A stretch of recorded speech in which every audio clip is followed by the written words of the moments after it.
Évidemment, quand on n'a pas d'enfants, c'est pas un moyen. Il y a des très bons gouvernants qui peuvent ne pas avoir d'enfants, et c'est pas ça le critère. Mais je suis désolée de vous le dire.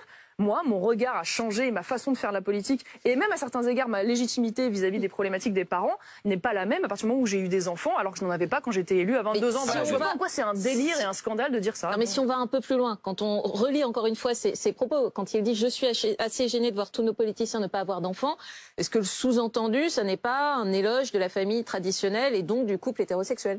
Excusez-moi, en quoi c'est pas bien de dire qu'on veut des enfants dans une société, que des hommes et des femmes aient des enfants? Enfin, on peut aussi dire que c'est un modèle positif pour la société. Homosexuelles on a besoin. Non, mais là, excusez-moi, mais là, vous partez dans tous les sens. Il n'a jamais parlé d'homosexualité ou pas homosexualité, ou hétérosexualité ou pas hétérosexualité. Il n'y a aucun sous-entendu dans le propos de Guillaume Pelletier sur une sorte de famille traditionnelle érigée en modèle. Et d'une même façon, quand vous parlez de tendance, qui ont voulu sous-entendre qu'il y avait, excusez-moi, des critiques homophobes dans ses propos, sont d'une malhonnêteté intellectuelle hallucinante. À aucun moment, il n'est fait allusion de près ou de loin à ce sujet. C'est une question générale, voilà, de dire aujourd'hui il y a besoin d'enfants dans la société, c'est un sujet éminemment politique. Toute la journée, on parle de savoir comment on va mettre en place des politiques natalistes, des politiques familiales pour que les Français fassent des enfants et aient envie de faire des enfants. Donc vous remettez en avant cet argument, si je suis une bonne candidate, c'est aussi parce que je suis une mère de famille. Je dis pas ça. Écoutez, moi franchement, vous me connaissez pour le coup, je pense un tout petit peu. Moi, la raison pour laquelle aujourd'hui je suis revenue en politique, c'est que